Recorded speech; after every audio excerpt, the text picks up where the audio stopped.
wabarakatuh. Perkenalkan, nama saya Nabila Indriani, mahasiswa STIM Muhammadiyah Cilacap, Prodi S1 Manajemen. Di sini saya ingin mempresentasikan lewat video tentang reformasi tata kelola Cybernetics of Flex X of atau SOX ini. Selanjutnya saya akan menjelaskan tentang latar belakang reformasi tata kelola SOX ini. Yang pertama, adanya pengumuman manipulasi laba akuntansi besar-besaran oleh WorldCom yang mengejutkan pasar modal, media, dan politisi. Selanjutnya, Senator Paul Sabarnes dan Michelle Owsley memimpin upaya reformasi tata kelola dan akuntansi di Senat Amerika Serikat dan US House of Representatives. Meskipun awalnya dihadapi dengan oposisi, Cybernetics of Flex SOX ini pada tahun 2002 berhasil disahkan menjadi undang-undang, tepatnya pada tanggal 30 Juli 2002. Sebenarnya apa sih Cybernetics of Flex X ini? Atau yang kita sebut XOS adalah hukum keamanan Amerika Serikat yang paling jauh jangkauannya yang berlaku semenjak US Security Act of 1933 dan Security Exchange Act of tahun 1934 yang mendorong SEC pada tahun 1934 untuk menjalankan undang-undang tersebut. Banyak ketentuan XOX memerlukan implementasi tindakan dari SEC dan studi lebih lanjut untuk memperoleh jalan yang terbaik sebagai pedoman masa depan. Yang selanjutnya ada pengaruh internasional XOX. Yang pertama adalah menciptakan kerangka kerja regulasi bagi perusahaan yang ingin akses masuk pasar modal Amerika Serikat. Yang kedua, berlaku untuk perusahaan terdaftar di SEC, termasuk perusahaan asing besar dan lebih dari 200 perusahaan Kanada. Kerangka kerja baru untuk profesi akuntansi Amerika Serikat dengan PCAOB yang akan mengawasi semua KAPAS dan asing yang melakukan audit pada perusahaan yang terdaftar di SEC. Kegagalan tata kelola perusahaan seperti Arnold, Arthur Andersen, dan WorldCom meningkatkan kesadaran akan pentingnya perbaikan kerangka tata kelola, khususnya untuk mengendalikan kepercayaan dalam sistem pasar modal. Selanjutnya ada beberapa tindakan yang diperlukan untuk perbaikan dan memenuhi harapan masyarakat, mencakup hal-hal yang seperti berikut ini.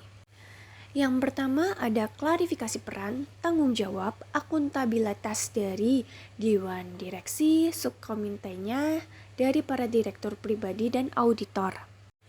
Yang kedua ada pengurangan konflik kepentingan yang mempengaruhi para direktur, eksekutif, dan auditor sehingga mereka akan melatih kesetiaan, penilaian independen, dan objektivitas demi kepentingan terbaik para pemegang saham atau perusahaan atau dalam kasus auditor untuk kepentingan umum.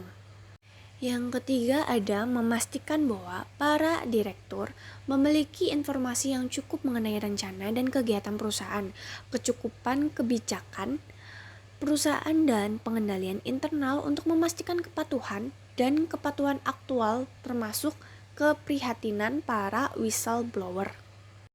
Yang keempat adalah memastikan bahwa para direktur memiliki kompetensi keuangan yang memadai dan keahlian lainnya yang diperlukan. Kelima, memastikan bahwa laporan keuangan akurat, lengkap, dapat dipahami dan transparan. 6. Memastikan bahwa standar akuntansi memadai untuk melindungi kepentingan para investor.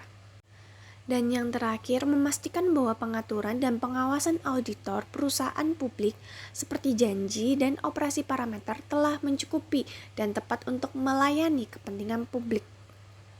Pembahasan selanjutnya adalah kerangka kerja XOX yang baru untuk tata kelola perusahaan.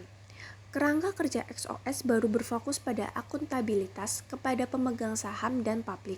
Para direktur dan pejabat senior bertanggung jawab memastikan dan melaksanakan akuntabilitas tersebut secara jujur.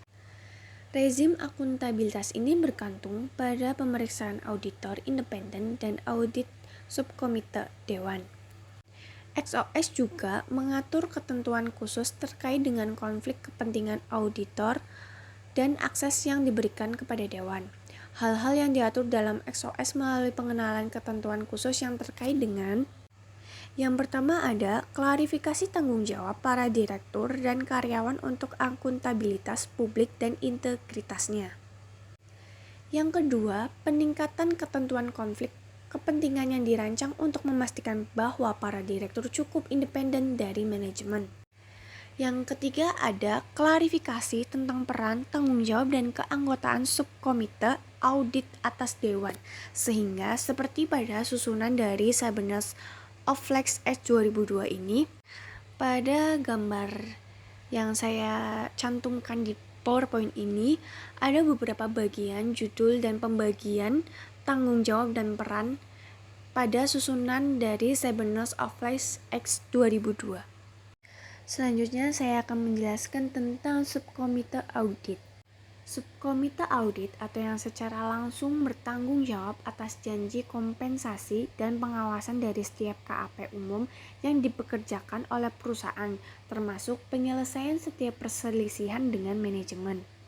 Subkomite audit harus membuat prosedur untuk menerima dan menanggapi keluhan terkait dengan akuntansi, audit, dan pengendalian internal, termasuk menetapkan prosedur yang memungkinkan karyawan mengajukan keluhan secara anonim.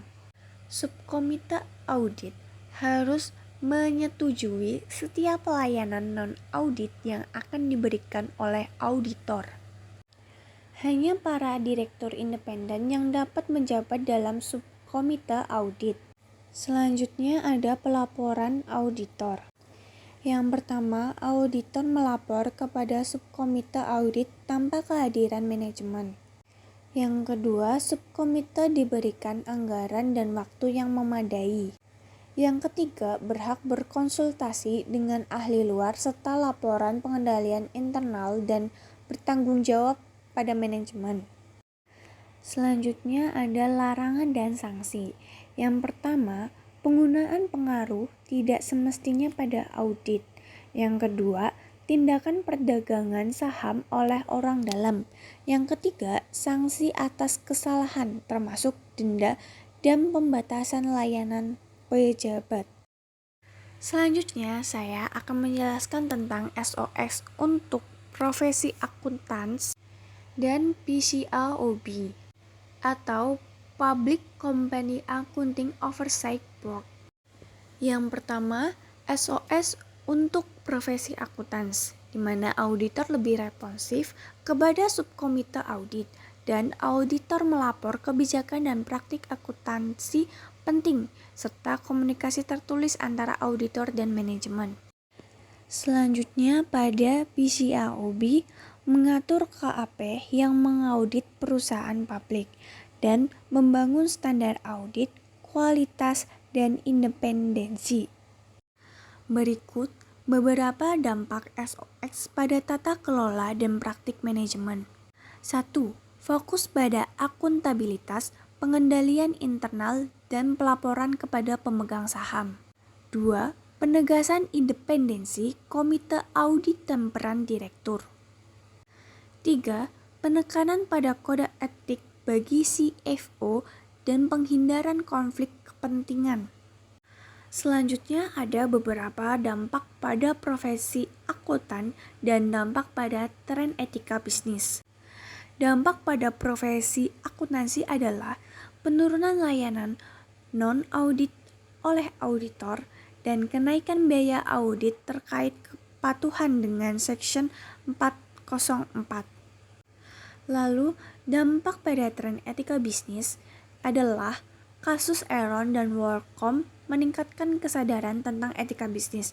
Yang kedua, fokus pada transparansi, kepercayaan, dan integritas. Sekian penjelasan reformasi tata kelola Sabines of Flex Act atau SOX tahun 2002. Sebelumnya saya minta maaf jika masih banyak kekurangan dalam menjelaskan pada materi ini. Terima kasih. Saya Nabila Indriani, mahasiswa STIM Muhammadiyah Cilacap dengan NIM 213029, Prodi S1 Manajemen. Wassalamualaikum warahmatullahi wabarakatuh.